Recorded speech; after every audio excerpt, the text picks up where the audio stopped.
ಧ್ಯಾನ ಸಮಯದಲ್ಲಿ ಬಂದು ಕರ್ತನನ್ನು ಸ್ತುತಿಸುವ ಪ್ರತಿಯೊಬ್ಬರ ಸಂಗಡ ದೇವರಾತ್ಮನು ಮಾತನಾಡುವನಾಗಿದ್ದಾನೆ. ಅದಕ್ಕಾಗಿ ಕಣ್ಣುಗಳನ್ನು ಮುಚ್ಚಿಕೊಂಡು ಈ ಉಪವಾಸ ಪ್ರಾರ್ಥನೆಯಲ್ಲಿರುವ ನಿಮ್ಮನ್ನೆಲ್ಲರನ್ನು ದೇವರು ಆಶೀರ್ವದಿಸಬೇಕೆಂಬುದಾಗಿಯೂ ಮತ್ತೆ ಆತನು ಆಶೀರ್ವದಿಸ್ತಾನೆಂಬುದಾಗಿ ನಾನು ನಿಮಗೆ ಹೇಳುತ್ತಾ ಈ ಸಮಯ ಪ್ರಾರ್ಥನೆಯಲ್ಲಿ ನಾವು ಭಾಗಿಯಾಗಿ ದೇವರ ನಾಮವನ್ನು ಘನಪಡಿಸೋಣ. ಕರ್ತನಾಗಿರುವ ಒಳ್ಳೆಯ ತಂದೆ, ನಿಮ್ಮ ಪರಿಶುದ್ಧ ನಾಮಕ್ಕೆ ಸ್ತೋತ್ರವುಂಟಾಗಲಿ.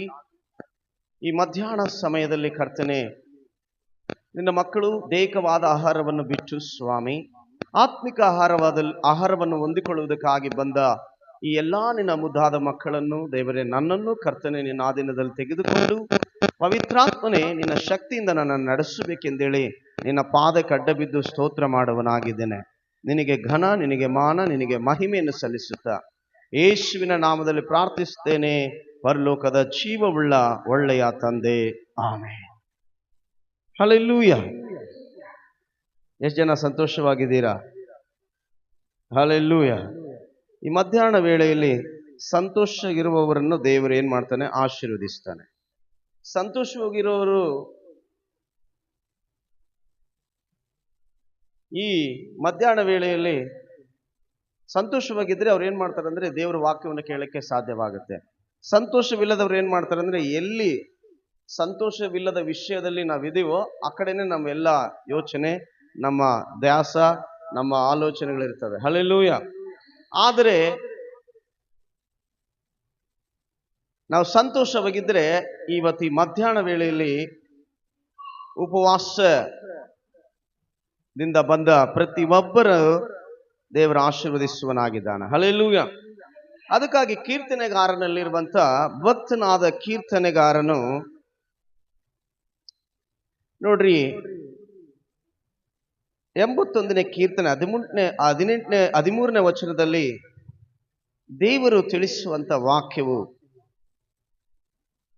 ಭಕ್ತನು ದೇವರ ಸಮ್ಮುಖದಲ್ಲಿರುವವನಿಗೆ ಆಗುವ ಆಶೀರ್ವಾದಗಳು ಈ ಮಧ್ಯಾಹ್ನ ವೇಳೆಯಲ್ಲಿ ಊಟ ಬಿಟ್ಟು ಬಂದಿರುವ ನಮ್ಮನ್ನೆಲ್ಲರನ್ನು ದೇವರು ತನ್ನ ಆತ್ಮಿಕವಾದ ಊಟವು, ಆರ್ಥಿಕವಾದ ಊಟವನ್ನು ಕೊಟ್ಟು ನಡೆಸುವ ಶಕ್ತನು ಈ ಮಧ್ಯಾಹ್ನ ವೇಳೆಯಲ್ಲಿ ನಿಮ್ಮ ಸಂಗಡ ಮಾತನಾಡುವಂತವನಾಗಿದ್ದಾನೆ. ಹಲ್ಲೆಲೂಯ. 81ನೇ ಕೀರ್ತನೆ 13ನೇ ವಚನ ಹೀಗೆ ಹೇಳುತ್ತದೆ, ನನ್ನ ಪ್ರಜೆಗಳಾದ ಇಸ್ರಾಯೇಲರೇ, ನನ್ನ ಮಾತನ್ನು ಕೇಳಿ ನನ್ನ ಮಾರ್ಗದಲ್ಲಿ ನಡೆದರೆ ಎಷ್ಟೋ ಒಳ್ಳೆಯದು. ಹಲ್ಲೆಲೂಯ. ದೇವರು ಹೇಳುವ ಮಾತೇನಂದ್ರೆ, ಆತನ ಪ್ರಜೆಗಳಾಗಿರುವವರಿಗೆ ಆತನು ಹೇಳ್ತಾ ಇದ್ದಾನೆ, ನನ್ನ ಮಾತು ಕೇಳಿ ನನ್ನ ಮಾರ್ಗದಲ್ಲಿ ನಡೆದರೆ ಎಷ್ಟೋ ನಿಮಗೆ ಒಳ್ಳೆದಾಗ್ತದೆ. ಹಲ್ಲೆಲೂಯ. ಪ್ರತಿ ಮನೆಯಲ್ಲಿರುವ ತಂದೆ ತಾಯಿಗಳು ಮಕ್ಕಳಿಗೆ ಅದೇ ಹೇಳ್ತಾರೆ, ಅಪ್ಪ ನನ್ ಮಾತು ಕೇಳೋ ತಮ್ಮ, ನನ್ ಮಾತು ಕೇಳಿದ್ರೆ ನೀನ್ ಬೇಸಿರ್ತೀಯಪ್ಪ, ನನ್ ಮಾತು ಕೇಳಮ್ಮ, ನನ್ ಮಾತು ಕೇಳಿದ್ರೆ ನೀನ್ ಚೆನ್ನಾಗಿರ್ತೀಯ ಅಂದೇಳಿ ಪ್ರತಿ ಕುಟುಂಬದಲ್ಲಿ ತಂದೆ ತಾಯಿಗಳು ತಮ್ಮ ಮಕ್ಕಳು ಚೆನ್ನಾಗಿರ್ಬೇಕನ್ನೋದಕ್ಕಾಗಿ ಹೇಳ್ತಾರೆ. ಹಲ್ಲೆಲೂಯ. ಎಷ್ಟೋ ಜನ ಚೆನ್ನಾಗಿರ್ಬೇಕನ್ನೋರು ಅವ್ರ ಮಾತು ಕೇಳ್ತಾರೆ, ಚೆನ್ನಾಗಿರ್ಬಾರ್ದು ಅನ್ಕೊಳ್ಳೋರು ಅವ್ರ ಮಾತು ಕೇಳಲ್ಲ. ದೇವರಿಗೆ ಸ್ತೋತ್ರ. ಇವತ್ತು ಯಾರು ಚೆನ್ನಾಗಿರ್ಬೇಕು ಅನ್ಕೊಂಡವ್ರು ಆತನ ಮಾತನ್ನು ಕೇಳ್ತಾರೆ, ಯಾರು ಚೆನ್ನಾಗಿರ್ಬಾರ್ದು ಅನ್ಕೊಂಡವ್ರು ಆತನ ಮಾತು ಕೇಳಲ್ಲ. ಹಲ್ಲೆಲೂಯ. ಚೆನ್ನಾಗಿರೋರ ಭವಿಷ್ಯತ್ತು, ಚೆನ್ನಾಗಿರ್ಲಾರ್ದವರ ಭವಿಷ್ಯತ್ತು ಹೆಂಗಿರ್ತದೆ, ಕೇಳುವವರ ಭವಿಷ್ಯತ್ತು, ಕೇಳಲಾರದವರ ಭವಿಷ್ಯತ್ತುಗಳು ಹೆಂಗಿರ್ತವೆ ಎಂಬುದಾಗಿ ಈ ಮಧ್ಯಾಹ್ನ ಸಮಯದಲ್ಲಿ ದೇವರ ಆತ್ಮ ನಮ್ಮ ಸಂಗಡ ಮಾತನಾಡುವನಾಗಿದ್ದಾನೆ. ಹಲ್ಲೆಲೂಯ. ಇವತ್ತು ಎಷ್ಟೋ ಜನ ದುಡಿಮೆಗಾಗಿ ಹೋಗಿರ್ಬೋದು, ಆದ್ರೆ ನಾನ್ ದುಡಿಮೆ ಬಿಟ್ಟು ಬಂದಿನಂದು ನೀವು ಅನ್ಕೊಂಡಿರ್ಬೋದು. ಆದ್ರೆ ಇವತ್ತು ದೇವರು ಹೇಳ್ತಾ ಇದ್ದಾನೆ, ನನ್ನ ಪ್ರಜೆಗಳಾದ ಇಸ್ರಾಯೇಲರೇ, ನನ್ನ ಮಾತನ್ನು ಕೇಳಿ ನನ್ನ ಮಾರ್ಗದಲ್ಲಿ ನಡೆದರೆ ಎಷ್ಟೋ ಒಳ್ಳೆಯದು. ಹಲ್ಲೆಲೂಯ. ಎಷ್ಟಂತೆ? ಎಷ್ಟೋ ಒಳ್ಳೆಯದಂತೆ.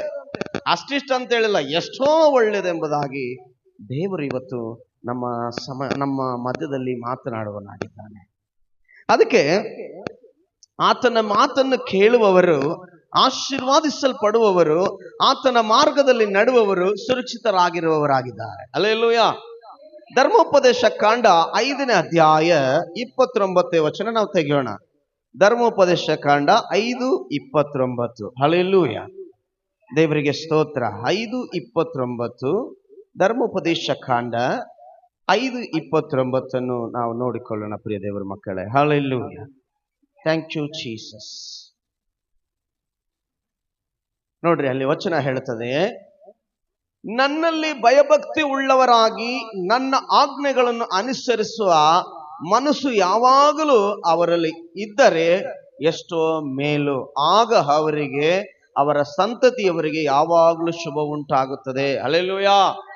ನೋಡ್ರಿ, ಆತನ ಮಾತನ್ನು ಕೇಳಿ ಆತನ ಮಾರ್ಗದಲ್ಲಿ ನಡೆಯುವವರು, ಆತನ ವಾಕ್ಯಗಳನ್ನು ಹಿಡಿದು ನಡೆಯುವವರಿಗೆ, ಅವರಿಗೆ ಮಾತ್ರವಲ್ಲ ಆಶೀರ್ವಾದ, ಅವರ ಸಂತಾನಕ್ಕೂ ಆಶೀರ್ವಾದ ಅಂತೆ. ಹಲ್ಲೆಲೂಯಾ. ಅವರ ಮಕ್ಕಳವರಿಗೆ ಆಶೀರ್ವಾದ ಅಂತೆ. ಇವತ್ತು ನೀವು ಇಲ್ಲಿ ಬಂದು ಈ ಮಧ್ಯಾಹ್ನ ವೇಳೆಯಲ್ಲಿ ಕೂತುಕೊಂಡು ಕಣ್ಣೀರಿಂದ ಪ್ರಾರ್ಥನೆ ಮಾಡುವುದರಿಂದ ನಿಮ್ಮ ಮಕ್ಕಳಿಗೂ, ನಿಮಗೂ, ನಿಮ್ಮ ಗ್ರಾಮಸ್ಥರಿಗೂ ಆಶೀರ್ವಾದ ಉಂಟಾಗುತ್ತದೆ. ಹಲ್ಲೆಲೂಯಾ. ಒಂದು ದಿನ ಈ ರೀತಿಯಾಗಿ ಎಷ್ಟೋ ತಾಯಂದ್ರು ಉಪವಾಸ ಪ್ರಾರ್ಥನೆ ಮಾಡುವುದರಿಂದ ನನ್ನಂತ ಒಬ್ಬ ಪಾಪಿನ ದೇವರು ಆರಿಸಿಕೊಂಡು ಇವತ್ತು ಆತನ ಸಮ್ಮುಖದಲ್ಲಿ ನಿಲ್ಲಿಸುವುದಕ್ಕೆ ಕಾರಣ, ನಿಮ್ಮಂತ ತಾಯಂದಿರು ಈ ಮಧ್ಯಾಹ್ನ ಸಮಯದಲ್ಲಿ ಉಪವಾಸದಲ್ಲಿ ಪ್ರಾರ್ಥನೆ ಮಾಡುವುದಕ್ಕೆ ದೇವರು ನನ್ನಂತ ಪಾಪಿನ ಮುಟ್ಟಿ ಆಶೀರ್ವದಿಸಿ ಇವತ್ತು ಇಲ್ಲಿ ನಿಲ್ಲಿಸಿದ್ದಾನೆ. ಹಲ್ಲೆಲೂಯಾ. ಈ ಉಪವಾಸ ಪ್ರಾರ್ಥನೆ ಅನ್ನುವಂಥದ್ದು ನಿಜವಾಗ್ಲೂ ಎಲ್ಲರಿಗೆ ಒಂಥರ ಕಷ್ಟಕರವಾಗಿರುವಂಥದ್ದು. ಆದರೆ ನಾನು ಹೇಳುತ್ತೇನೆ, ಈ ಉಪವಾಸದಿಂದ ಕಷ್ಟದಲ್ಲಿರುವವರನ್ನ ಬಿಡಿಸುವಂಥದ್ದಾಗಿದೆ. ಹಲ್ಲೆಲೂಯಾ. ನಿಮ್ಮಂಥವರು ನೀವು ಎಷ್ಟೋ ಸಮಯಗಳಲ್ಲಿ ಈ ರೀತಿಯಾದ ಉಪವಾಸ ಪ್ರಾರ್ಥನೆ ಮಾಡುವುದರಿಂದ ನನ್ನಂತ ಎಷ್ಟೋ ಕೆಟ್ಟ ಕೆಲಸದಲ್ಲಿರುವವರು, ಎಷ್ಟೋ ನರಕದ ಹಾದಿಯಲ್ಲಿ ನಿಂತಿರುವವರನ್ನು ದೇವರು ಕೈ ಹಿಡಿದು ನಡೆಸುವವನಾಗಿದ್ದಾನೆ. ಹಲ್ಲೆಲೂಯಾ. ನಿನ್ನ ಪ್ರಾರ್ಥನೆ, ನಿನ್ನ ಉಪವಾಸ ವ್ಯರ್ಥವಾದದ್ದಲ್ಲ, ಅದು ಕಾರ್ಯರೂಪಕವಾಗಿರುವಂಥದ್ದಾಗಿದೆ, ಅದು ಜಯ ಕೊಡುವಂಥದ್ದಾಗಿದೆ, ಅದು ಪಾಪಿಗಳನ್ನು ರಕ್ಷಿಸುವಂಥದ್ದಾಗಿದೆ. ದೇವರ ಮಗಳೇ, ಈ ಮಧ್ಯಾಹ್ನ ದೇವರು ಹೇಳ್ತಾ ಇದ್ದಾನೆ, ನನ್ನ ಪ್ರಜೆಗಳಾದ ಇಸ್ರಾಯೇಲರೇ, ನನ್ನ ಮಕ್ಕಳಾಗಿರುವ ಈ ಗ್ರಾಮದಲ್ಲಿ, ಈ ಸಭೆಯಲ್ಲಿರುವ ಮಕ್ಕಳೇ, ನನ್ನ ಮಾತು ನೀವು ಕೇಳಿದರೆ, ನನ್ನ ಮಾರ್ಗದಲ್ಲಿ ನೀವು ನಡೆದರೆ ನಿಮಗೆ ಎಷ್ಟು ಒಳ್ಳೆಯದಾಗುತ್ತದೆ. ಹಲ್ಲೆಲೂಯಾ. ಅಷ್ಟು ಇಷ್ಟ ಅಲ್ಲ, ಎಷ್ಟೋ ಒಳ್ಳೆಯದಾಗುತ್ತದೆ ಅಂತ ದೇವರು ಈ ಮಧ್ಯಾಹ್ನ ಸಮಯದಲ್ಲಿ ಮಾತನಾಡ್ತಾ ಇದ್ದಾನೆ. Hallelujah, hallelujah, hallelujah. ದೇವರ ಮಗಳೇ, ದೇವರ ಆತ್ಮನು ನಮ್ಮೆಲ್ಲರ ಸಂಗಡ ಈ ಮಧ್ಯಾಹ್ನ ವೇಳೆಯಲ್ಲಿ ನಮ್ಮ ಮನಸ್ಸಲ್ಲಿ ಏನೇನೆಲ್ಲ ಗುಂಗುಗಳಿದೆಯೋ, ನಮ್ಮ ಮನಸ್ಸಲ್ಲಿ ಏನೆಲ್ಲ ಕೆಟ್ಟ ಕೆಟ್ಟ ಆಲೋಚನೆಗಳಿದೆಯೋ, ನಮ್ಮ ಮನಸ್ಸಲ್ಲಿ ಏನೆಲ್ಲ ಕಾರ್ಯಗಳಿದೆಯೋ ಅವೆಲ್ಲ ದೇವರಿಗೆ ಗೊತ್ತಿದೆ. ಹಲ್ಲೆಲೂಯಾ. ನೀನು ಅವೆಲ್ಲವನ್ನು ಬಿಟ್ಟು ಸಂತೋಷವಾಗಿ ಮಧ್ಯಾಹ್ನ ವೇಳೆಯಲ್ಲಿ ದೇವರ ವಾಕ್ಯವನ್ನು ಕೇಳಿ ಸಂತೃಪ್ತಳಾಗಿ ಇಲ್ಲಿಂದ ನೀನು ಹೋಗಬೇಕು. ಯಾಕಂದ್ರೆ ಆತನ ಮಾರ್ಗದಲ್ಲಿ ಇರುವುದು, ಆತನ ಮಾತು ಕೇಳುವುದು ಎಷ್ಟೋ ಒಳ್ಳೆಯದು. ಇವತ್ತು ಆತನ ಮಾತು ಕೇಳಿ ಈ ಉಪವಾಸದಲ್ಲಿ ಬಂದಿರುವವರು ನಿಮ್ಮೆಲ್ಲರಿಗೆಷ್ಟೋ ಒಳ್ಳೆಯದಾಗುತ್ತದೆ. ಹಲ್ಲೆಲೂಯಾ. ಅದಕ್ಕಾಗಿ ಪ್ರಿಯ ದೇವರ ಮಕ್ಕಳೇ, ನೋಡ್ರಿ, ದೇವರನ್ನ ಮಾತು ಕೇಳಿದವರು ಯಾರು ಕೂಡ, ಆತನ ಮಾರ್ಗದಲ್ಲಿ ನಡೆದವರು ಯಾರು ಕೂಡ ಕೆಟ್ಟು ಹೋಗ್ಲಿಲ್ಲ, ಅವ್ರು ಯಾವತ್ತೂ ನಾಶನಕ್ಕೆ ಒಳಗಾಗ್ಲಿಲ್ಲ. ಹಲ್ಲೆಲೂಯಾ. ನೋಡ್ರಿ, ಇಸ್ರಾಯೇಲ್ ಜನ ತುಂಬಾ ದಾಸತ್ವದಲ್ಲಿದ್ರು, ತುಂಬಾ ಕಷ್ಟದಲ್ಲಿದ್ರು, ತುಂಬಾ ಕಣ್ಣೀರಲ್ಲಿದ್ರು, ತುಂಬಾ ಗೋಳಾಟದಲ್ಲಿದ್ರು. ಆದ್ರೆ ದೇವರು ಅವರಿಗೆ ಹೇಳಿ ಆತನ ಮಾರ್ಗದಲ್ಲಿ ನಡೆಸುತ್ತಿರುವಾಗ ಅವರಿಗೆ ಯಾವ ಕೊರತೆಗಳು ಬರಲಿಲ್ಲ. ಹಲ್ಲೆಲೂಯಾ. ಯಾವ ಮಧ್ಯದಲ್ಲಿ ಕಷ್ಟಗಳು ಬರಲಿಲ್ಲ. ಹಲ್ಲೆಲೂಯಾ. ಅವ್ರಿಗೆ ಏನ್ ಬೇಕು ಆ ಟೈಮ್ ಸರಿಗೆ ದೇವರೇ 40 ವರ್ಷಗಳ ಕಾಲ ಕೊಟ್ಟು ಅವರನ್ನು ನಡೆಸಿ ಆಳು ಜನ ಅರಿಯುವ ದೇಶಕ್ಕೆ ಅವರನ್ನು ನಡೆಸ್ತಾನೆ. ಆತನ ಮಾತು ಕೇಳುವವರನ್ನು, ಆತನ ಮಾರ್ಗದಲ್ಲಿ ನಡೆಯುವವರನ್ನು, ಹಲ್ಲೆಲೂಯಾ, ಆತನು ನಡೆಸುವಂತ ಸ್ಥಳ, ಆತನು ನಡೆಸುವಂತ ಮಾರ್ಗ, ಆತನು ಕೊಡುವಂತ ಕಾರ್ಯಗಳು ಅವು ಬಹಳ ವಿಶೇಷವಾಗಿರುವಂತವಾಗಿದೆ. Hallelujah, hallelujah. ದೇವರ ಮಕ್ಕಳೇ, ದೇವರ ಭಕ್ತನಾದ ಅಬ್ರಾಹಮನು ದೇವರ ಮಾತನ್ನು ಕೇಳಿ ಆತನು ತನ್ನಗಿರುವಂತ ಎಲ್ಲವನ್ನೂ ಬಿಟ್ಟು ದೇವರು ಅಬ್ರಾಹಮನು ಬಂದಾಗ ಅಬ್ರಾಹಮನನ್ನು ದೇವರು ಎಷ್ಟಂದ್ರೆ ಅಷ್ಟಲ್ಲ ಭಯಂಕರವಾಗಿ ದೇವರು ಅವನನ್ನು ಆಶೀರ್ವದಿಸುತ್ತಾ ಇದ್ದಾನೆ. ಹಲ್ಲೆಲೂಯಾ. ಈ ಮಧ್ಯಾಹ್ನ ವೇಳೆಯಲ್ಲಿ ಉಪವಾಸ ಪ್ರಾರ್ಥನೆಯಲ್ಲಿ ಬಂದಿರುವ ನಿಮ್ಮನ್ನೆಲ್ಲರನ್ನು ಕೂಡ ದೇವರು ಆಶೀರ್ವಾದಿಸಿ ಕಳಿಸುವನಾಗಿದ್ದಾನೆ. ಹಂಗೆ ನಿಮ್ಮನ್ನು ಕಳಿಸುವುದಿಲ್ಲ. ಹೆಂಗಂತೆ ನೋಡ್ರಿ, 14ನೇ ವಚನ ಹೋದನ, ಕೀರ್ತನೆ 81 14ನೇ ವಚನ ಹೋದನ. ನಾನು ಅವರ ಎದುರಾಳಿಗಳ ಮೇಲೆ ಕೈ ಎತ್ತಿ ಅವರ ಶತ್ರುಗಳನ್ನು ಸುಲಭವಾಗಿ ಅಣಗಿಸುವೆನು. ನೋಡ್ರಿ, ಹಲ್ಲೆಲೂಯಾ. ನಾನು ಅವರ ಎದುರಾಳಿಗಳ ಮೇಲೆ ಕೈ ಎತ್ತಿ ಅವರ ಶತ್ರುಗಳನ್ನ ಏನ್ ಮಾಡ್ತಾನಂತೆ ದೇವರು ಸುಲಭವಾಗಿ ಅಣಗಿಸುವನಂತೆ. ನೋಡ್ರಿ, ನಿಮಗೆ ನಿಮ್ಮ ಕುಟುಂಬದಲ್ಲಿ ನಿಮ್ಮ ಮಕ್ಕಳ ವಿಷಯದಲ್ಲಾಗಿರಲಿ, ನಿಮ್ಮ ಸೊಸೆಂದ್ರ ವಿಷಯದಲ್ಲಾಗಿರಲಿ, ಇಲ್ಲ ನಿಮ್ಮ ಕೆಲಸ ಕಾರ್ಯಗಳ ವಿಷಯದಲ್ಲಾಗಿರಲಿ, ನಿಮ್ಮ ಹೊಲಗದ್ದೆಗಳ ವಿಷಯದಲ್ಲಾಗಿರಲಿ, ನಿಮ್ಮ ಸಾಲ ಸಂಬಂಧದ ವಿಷಯಗಳಾಗಿರಲಿ, ಯಾವೇ ವಿಷಯಗಳಾಗಿರಲಿ, ಹಲ್ಲೆಲೂಯಾ, ಅವು ಶತ್ರುಗಳಂತೆ ನಿಮ್ಮ ಮೇಲೆ ಕೈ ಎತ್ತಿದ್ರು ಆ ಶತ್ರುವೆಂಬ ಸಮಸ್ಯೆಗಳನ್ನು ದೇವ್ರು ಏನ್ ಮಾಡ್ತಾನಂತೆ ಹಂಗೆ ಅಣಗಿಸ್ಬಿಡ್ತಾನಂತೆ. ಚಿಂತಿಸ್ತಿದ್ಯಾ? ಅಯ್ಯೋ ನನ್ನ ಮಗ ನನ್ನ ಮಾತು ಕೇಳ್ತಿಲ್ಲವೇ, ಅಯ್ಯೋ ನನ್ನ ಮಗಳು ನನ್ನ ಮಾತು ಕೇಳ್ತಿಲ್ಲವೇ, ಅಯ್ಯೋ ನನ್ನ ಗಂಡ ನನ್ನ ಮಾತು ಕೇಳ್ತಿಲ್ಲವೇ, ಅಯ್ಯೋ ನಾನು ಯಾವಾಗ ಉತ್ತಮವಾದ ಒಂದು ಮನೆ ಕಟ್ಟಿಕೊಳ್ಳೋದು, ನನ್ನ ಕಷ್ಟ ಯಾವಾಗ ತೀರುತ್ತದೆ, ಇಷ್ಟು ಪ್ರಾರ್ಥನೆ ಮಾಡ್ತಿದ್ದೀನಿ, ಇಷ್ಟು ದೇವ್ರ ಕೆಲಸವನ್ನು ಮಾಡ್ತಾ ಇದ್ದೀನಿ, ದೇವರು ನನ್ನ ಯಾವತ್ತು ಎಲ್ಲರಂತೆ ನನ್ನನ್ನು ಉತ್ತಮಳಾಗಿ ಮಾಡ್ತಾನೆ ಎಂದು ಹೇಳಿ ಯೋಚಿಸುತ್ತಿರುವ ಪ್ರತಿ ಜನರಿಗೆ ಇವತ್ತು ದೇವರು ಮಾತನಾಡ್ತಾ ಇದ್ದಾನೆ. ಹಲ್ಲೆಲೂಯಾ. ನಾನು ಅವರ ಎದುರಾಳಿಗಳ ಮೇಲೆ ಕೈ ಎತ್ತಿ ಅವರ ಶತ್ರುಗಳನ್ನು ಸುಲಭವಾಗಿ ಅಣಗಿಸುವೆನು. ಹಲ್ಲೆಲೂಯಾ. ನಿನಗಿರುವ ಪ್ರತಿ ಸಮಸ್ಯೆಗಳ ಮೇಲೆ ಕರ್ತನು ಸುಲಭವಾಗಿ ಅಣಗಿಸುವವನಾಗಿದ್ದಾನೆ. ಎಲ್ಲವನ್ನು ನಿನ್ನಿಂದ ಸಂಪೂರ್ಣವಾಗಿ ತೆಗೆದುಹಾಕಿ ನಿನಗಿರುವ ಕಾರ್ಯಗಳ ಮೇಲೆ ಆತನು ಯುದ್ಧ ಮಾಡುವವನಾಗಿದ್ದಾನೆ. ಹಲ್ಲೆಲೂಯಾ. ಪ್ರಿಯ ದೇವರ ಮಕ್ಕಳೇ, ಈ ಮಧ್ಯಾಹ್ನ ವೇಳೆಯಲ್ಲಿ ಇಸ್ರಾಯೇಲರ ಮೇಲೆ ಬಂದಂತ ಶತ್ರುಗಳನ್ನು ದೇವರು ಹಾಗೆ ಎಲ್ಲಾ ವಿಷಯಗಳಲ್ಲಿ ಅಣಗಿಸಿ, ಹಲ್ಲೆಲೂಯಾ, ಅವರ ಮೇಲೆ ದೇವರು ತನ್ನ ಕೈ ಎತ್ತಿ ಇಸ್ರಾಯೇಲರ ಮೇಲೆ ಕೈ ಎತ್ತದಂತೆ ಮಾಡಿದ ದೇವರು ನನ್ನ ಸಮಸ್ಯೆಗಳ ಮೇಲೆ, ನನ್ನ ಕಷ್ಟಗಳ ಮೇಲೆ, ನನ್ನ ಹಿಂಸೆಗಳ ಮೇಲೆ, ನನ್ನ ಆರ್ಥಿಕತೆಗಳ ಮೇಲೆ, ಶತ್ರುವಂತೆ ನಮ್ಮನ್ನು ಎದುರಿಸ್ತಿರುವ ಎಲ್ಲಾ ಸಮಸ್ಯೆಗಳ ಮೇಲೆ ದೇವರು ಎಲ್ಲವನ್ನು ಅಣಗಿಸುವುದಕ್ಕೆ ಶಕ್ತನಾಗಿದ್ದಾನೆ. ಈ ಮಧ್ಯಾಹ್ನ ವೇಳೆಯಲ್ಲಿ ನೀನು ಕಣ್ಣೀರು ಹಾಕಿ ಪ್ರಾರ್ಥನೆ ಮಾಡುವ ನಿನ್ನ ಕಣ್ಣೀರು ನಿನಗೆ ಶತ್ರುತರಾಗಿರುವಂತಹ ಕಾರ್ಯಗಳ ಮೇಲೆ ಯುದ್ಧ ಮಾಡುವುದಕ್ಕೆ ದೇವರು ಶಕ್ತನಾಗಿದ್ದಾನೆ. ಹಲ್ಲೆಲೂಯಾ.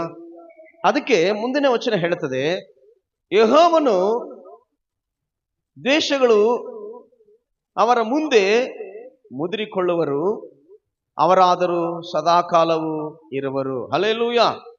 ಯೆಹೋವನ ದೇಶಗಳು ಅವರ ಮುಂದೆ ಮುದುರಿಕೊಳ್ಳುವರು, ಅವರಾದರೆ ಸದಾಕಾಲ ಇರುವರಂತೆ. ಹಲ್ಲೆಲೂಯಾ. ದೇವರನ್ನು ದೂಷಿಸುವವರು, ದೇವರಂದ್ರೆ ಇಷ್ಟ ಇಲ್ಲದವರು,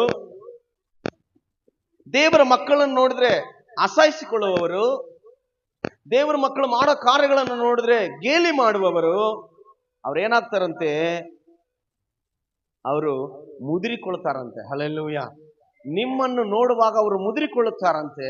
ನಿಮ್ಮ ಮೇಲಿರುವ ಕಾರ್ಯಗಳನ್ನು ನೋಡುವಾಗ ಅವ್ರು ಏನಾಗ್ತಾರಂತೆ, ಆ ದೇವರು ಅವರನ್ನು ಹಂಗೆ ಮುದುರಿ ಬಿಡ್ತಾನೆ ಎಂಬುದಾಗಿ ದೇವರು ಇವತ್ತಿನ ಮಧ್ಯಾಹ್ನ ವೇಳೆಯಲ್ಲಿ ನಮ್ಮ ಸಂಗಡ ಮಾತಾಡ್ತಿದ್ದಾನೆ. ಆದರೆ ನಾವಾದರೂ ಆತನ ಮಾರ್ಗದಲ್ಲಿರುವವರು, ಆತನ ಮಾತು ಕೇಳಿ ಬಂದಿರುವವರು ಆದರೂ ಸದಾ ಕಾಲ ಇರ್ತಾರಂತೆ. ಹಲ್ಲೆಲೂಯಾ. ಸದಾ ಕಾಲ ಇರುವವರು ಎಂಬುದಾಗಿ ಈ ಮಧ್ಯಾಹ್ನ ವೇಳೆಯಲ್ಲಿ ದೇವರ ಆತ್ಮ ನಮ್ಮ ಸಂಗಡ ಮಾತನಾಡುವವನಾಗಿದ್ದಾನೆ. ಹಲ್ಲೆಲೂಯಾ. ನಾವು ಅದೇ ರೀತಿಯಲ್ಲಿ 16 ವಚನದಲ್ಲಿ ನಾವು ನೋಡಿಕೊಳ್ಳುವಾಗ, ನಾನು ಅವರಿಗೆ ಶ್ರೇಷ್ಠವಾದ ಗೋಧಿಯನ್ನು ಊಟಕ್ಕೆ ಕೊಟ್ಟು ಬಂಡೆ ಒಳಗಿಂದ ಜೇನಿನಿಂದ ತೃಪ್ತಿಪಡಿಸುತ್ತೇನೆ. ಹಲ್ಲೆಲೂಯಾ. ನೀವು ಹಸುಕೊಂಡು ಬಂದಿರಲ್ಲ, ಶಾರೀರಿಕವಾಗಿ ಹಸುಕೊಂಡು ಬಂದಿರಲ್ಲ, ನಿಮ್ಮನ್ನು ದೇವರು ಶಾರೀರಿಕವಾಗಿ ಕೂಡ ದೇವರು ಏನ್ ಮಾಡ್ತಾನೆ ಅಂತ ತೃಪ್ತಿಪಡಿಸುವವನಾಗಿದ್ದಾನೆ. ಹಲ್ಲೆಲೂಯಾ. ಏನ್ ಹೇಳ್ತಾ ಇದ್ದಾನೆ, ನಾನು ಅವರಿಗೆ ಶ್ರೇಷ್ಠವಾದ ಗೋಧಿಯನ್ನು ಕೊಡ್ತಾನಂತೆ. ಎಂತ ಗೋಧಿ ಅಂತೆ? ಶ್ರೇಷ್ಠವಾದ ಗೋಧಿ.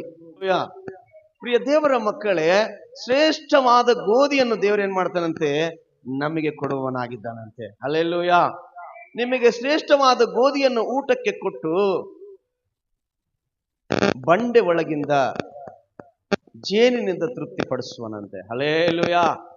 ಹಲ್ಲೆಲೂಯಾ. ಈ ರೀತಿಯಾಗಿ ನಿಮಗೆ ರಾಶಿ ರಾಶಿಯಾಗಿ ಮೂಟೆಗಳಾಗಿ ದೇವರು ಏನ್ ಮಾಡ್ತಾನಂತೆ, ನಿಮ್ಮ ಆರ್ಥಿಕತೆಯನ್ನು ತುಂಬಿಸುವುದಕ್ಕೆ ಆತನ ಶಕ್ತನಾಗಿದ್ದಾನೆ. ಹಲ್ಲೆಲೂಯಾ. ಶ್ರೇಷ್ಠವಾದಂತ ಆಹಾರದಿಂದ ನಿಮ್ಮನ್ನು ದೇವರು ತೃಪ್ತಿಪಡಿಸುವನಾಗಿದ್ದಾನೆ. ಹಿಂಗಲ್ಲ ಪ್ರಿಯ ದೇವರ ಮಕ್ಕಳೇ. ಇವತ್ತು ನಿಮಗೆ ಎಂಥ ರೀತಿಯ ಕೊರತೆಗಳು ಇರಬಹುದು, ಆದರೆ ದೇವರ ಸನ್ನಿಧಾನದಲ್ಲಿ ಬಂದು ಆತನ ಮಾತು ಕೇಳಿ ಆತನ ಮಾರ್ಗದಲ್ಲಿ ಇದ್ದುಕೊಂಡು ಆತನಲ್ಲಿ ಕೂತುಕೊಂಡು ಉಪವಾಸದಿಂದ ನೀವು ಮಾಡುವ ಪ್ರಾರ್ಥನೆಗೆ ದೇವರು ಶ್ರೇಷ್ಠವಾದಂತ ಗೋಧಿಯನ್ನು ದೇವರು ನಿಮಗೆ ಕೊಡುವನಾಗಿದ್ದಾನೆ. ಹಲ್ಲೆಲೂಯಾ. ಅಂದ್ರೆ ನಿಮ್ಮ ಅನ್ನ ಪಾನಗಳನ್ನು ಆತನು ನಿಮಗೆ 1000 ಒಪ್ಪಿತ್ತಿನಷ್ಟು ಊಟವನ್ನು ದೇವರು ಕೊಟ್ಟು ನಿಮ್ಮನ್ನು ನಡೆಸುವುದಕ್ಕೆ ಶಕ್ತನಾಗಿದ್ದಾನೆ. ಹಲ್ಲೆಲೂಯಾ. ಅದು ಮಾತ್ರವಲ್ಲ, ಸ್ವಾಮಿ ಹೇಳ್ತಾ ಇದ್ದಾನೆ, ನೋಡ್ರಿ, ನಾನು ಬಂಡೆ ಒಳಗಿಂದ ಜೇನಿನಿಂದ ತೃಪ್ತಿಪಡಿಸುವೆನು. ಎದರೊಳಗಿಂದಂತೆ? ಬಂಡೆ ಒಳಗಿಂದ ಜೇನನ್ನು ತೃಪ್ತಿಪಡಿಸ್ತಾನಂತೆ. ಹಲ್ಲೆಲೂಯಾ. ಅಂದ್ರೆ ದೇವರ ಮಾತು ಕೇಳುವವರಿಗೆ ಹಲ್ಲೆಲೂಯಾ ಎಷ್ಟೆಲ್ಲ ಆಶೀರ್ವಾದಗಳು ಉಂಟು ನೋಡ್ರಿ, ಅಲ್ವಾ? ಮೊದಲನೇದು ಹೇಳ್ತಾನೆ, ಆತನ ಮಾರ್ಗದಲ್ಲಿ ನಡೆಯುವವರು, ಆತನ ಮಾತು ಕೇಳುವವರು, ಹಲ್ಲೆಲೂಯಾ, ಆತನ ಮಾರ್ಗದಲ್ಲಿ ನಡೆದವರು ಎಷ್ಟೋ ಒಳ್ಳೇದಾಗ್ತದಂತೆ. ಅದಾದ್ಮೇಲೆ ನಾನು ಅವರ ಎದುರಾಳಿಗಳ ಮೇಲೆ ಕೈ ಎತ್ತಿ ಅವರ ಶತ್ರುಗಳನ್ನು ಸುಲಭವಾಗಿ ಅಣಗಿಸುವೆನು. ಅಂದ್ರೆ ನಿಮ್ಮ ಮೇಲಿರುವ ಎಲ್ಲಾ ಸಮಸ್ಯೆಗಳನ್ನು ದೇವ್ರು ಏನ್ ಮಾಡ್ತಾನೆ ಅಂತ ಅಣಗಿಸಿ ಬಿಡುತ್ತಾನಂತೆ. ನಿನ್ ಮಾತು ಯಾರು ಕೇಳಂಗಿಲ್ಲ, ಅವ್ರು ನಿನ್ ಮಾತು ಕೇಳಂಗ್ ಮಾಡ್ತಾನೆ ದೇವ್ರು. ಹಲ್ಲೆಲೂಯಾ. ನಿನ್ನ ನೋಡ್ರಿ, ಯಾರು ಹೀನವಾಗಿ ನೋಡ್ತಾರೋ ಅವ್ರು ನಿನ್ನ ತಲೆ ಎತ್ತು ನೋಡಂಗೆ ದೇವ್ರು ಮಾಡ್ತಾನೆ. ಹಲ್ಲೆಲೂಯಾ. ನಿನಗಿರುವ ಪ್ರತಿ ಸಮಸ್ಯೆಗಳ ಮೇಲೆ ದೇವ್ರು ಏನ್ ಮಾಡ್ತಾನಂತೆ, ಅಣಗಿಸಿ ನಿನ್ನನ್ನು ಅವರ ಮುಂದೆ ಹಲ್ಲೆಲೂಯಾ ಧನ್ಯಳಾಗಿ ದೇವರು ಮಾಡುವವನಾಗಿದ್ದಾನೆ. ಹಲ್ಲೆಲೂಯಾ. ಅದಲ್ಲದೆ ಯೆಹೋವನ ದ್ವೇಷಿಗಳು ಅವರ ಮುಂದೆ ಮುರಿದುಕೊಳ್ಳುವರಂತೆ. ನೀನು ಅನ್ಕೊಂಡಿರ್ಬೋದು, ಅಯ್ಯೋ ನಾನು ನೋಡ್ರೆ ಚರ್ಚಿಗೆ ಬಂದ್ರೆ ನಾನು ನೋಡುವಾಗ ಈ ಶುಕ್ರವಾರ ಕೂಡ ಹೋಗ್ತಾರೆ, ಊರಾಗಿಲ್ಲ, ಇವೆಲ್ಲ ಮಾತುಗಳು ಬಂದಿರಬಹುದು. ಇಲ್ಲ, ನಿಮ್ಮ ನೋಡಿ ನಾನಾಕ ರೀತಿಯಲ್ಲಿ ಮಾತನಾಡಿರ್ಬೋದು. ಇಷ್ಟೆಲ್ಲ ಪ್ರಾರ್ಥನೆ ಮಾಡ್ತಿರಲ್ಲ, ಇಷ್ಟೆಲ್ಲ ಹೋಗ್ತಿರಲ್ಲ, ನೀವ್ ಹಿಂಗೆ ಇದಿರಲ್ಲ ಅಂತ ಹೇಳಿರ್ಬೋದು. ಆದ್ರೆ ಅವರನ್ನು ಏನ್ ಮಾಡ್ತಾರಂತೆ ದೇವರು, ಅವ್ರನ್ನ ಹಂಗೆ ಮುದ್ರಿಕೊಳ್ಳುವರಂತೆ. ನಿನ್ನ ನೋಡುವಾಗ ಕೋಳಿ ಹೆಂಗ ತನ್ನ ರೆಕ್ಕೆಗಳನ್ನು ಮುದ್ರಿಕೊಳ್ತದೋ, ಹಲ್ಲೆಲೂಯಾ, ನಾಯಿ ಕಟ್ಟಿಗೆಯನ್ನು ನೋಡಿದಾಗ ಹೆಂಗ ಮುದ್ರಿಕೊಳ್ತದೋ ತನ್ನ ಕೈಕಾಲುಗಳೆಲ್ಲವನ್ನು, ಹಂಗೆ ನಿಮ್ಮನ್ನು ನೋಡುವಾಗ ಜನರು, ನಿಮ್ಮನ್ನು ಮಾತನಾಡುವರು, ನಿಮ್ಮ ಬಗ್ಗೆ ನಿಮ್ಮನ್ನು ಕೆಟ್ಟದಾಗಿ ನೋಡುವವರು ಮುದ್ರಿಕೊಳ್ತಾರಂತೆ ಪ್ರಿಯ ದೇವರ ಮಕ್ಕಳೇ. ಹಲ್ಲೆಲೂಯಾ. ಹಾಗೆ ದೇವರ ವಚನ ಹೇಳ್ತದೆ, ಅವರು ಸದಾ ಕಾಲ ಇರ್ತಾರಂತೆ. ಹಲ್ಲೆಲೂಯಾ. ಯಾರು? ಆತನ ಮಾತು ಕೇಳಿ ಬಂದಿರುವ ನೀವುಗಳು ಸದಾ ಕಾಲ ಇರುವವರಾಗಿದ್ದೀರಿ. ಇಲ್ಲಿ ನೀವು 100 ವರ್ಷಗಳ ಕಾಲ ಆರೋಗ್ಯವಂತರಾಗಿ ಹಾಗೆ ಪರಲೋಕದಲ್ಲಿ ಶಾಶ್ವತವಾಗಿ ಇರುವಂತ ಜನರಾಗಿರುತ್ತಾರೆ. ಹಲ್ಲೆಲೂಯಾ. ಇದು ದೇವರಿಗೆ ಇಷ್ಟವಾದ ಕಾರ್ಯ. ಯಾಕಂದ್ರೆ ಕೆಲಸ ಕಾರ್ಯಗಳನ್ನು ಬಿಟ್ಟು, ಊಟ ಬಿಟ್ಟು ದೇವರ ಪಾದದಲ್ಲಿ ಬಂದು ಕೂತ್ಕೊಂಡು ಈ ಗ್ರಾಮಕ್ಕಾಗಿ, ಜನರಿಗಾಗಿ ಕಣ್ಣೀರಿಟ್ಟು ದೇವರಿಗೆ ಸ್ತೋತ್ರ ಮಾಡುವವರ ಕುಟುಂಬಗಳನ್ನು ದೇವರು ಈ ದಿನ ಆಶೀರ್ವದಿಸುವಂತವನಾಗಿದ್ದಾನೆ. ಹಲ್ಲೆಲೂಯಾ. ನಾನು ಅವರಿಗೆ ಶ್ರೇಷ್ಠವಾದ ಗೋಧಿಯನ್ನು ಊಟಕ್ಕೆ ಕೊಟ್ಟು ಬಂಡೆ ಒಳಗಿಂದ ಜೇನಿನಿಂದ ತೃಪ್ತಿಪಡಿಸುವೆನು. Hallelujah, hallelujah, hallelujah. ಈ ಮಧ್ಯಾಹ್ನ ಸಮಯದಲ್ಲಿ ದೇವರ ಆತ್ಮನು ಮಾತನಾಡುತ್ತಿರುವ ಮಾತೇನೆಂದ್ರೆ, ದೇವರ ಮಕ್ಕಳೇ, ನನ್ನ ಮಾತು ಕೇಳಿ ಬರುವವರನ್ನು, ನನ್ನ ಮಾರ್ಗದಲ್ಲಿ ನಡೆಯುವವರನ್ನು ನಾನು ತೃಪ್ತಿಪಡಿಸುವವನಾಗಿದ್ದೇನೆ.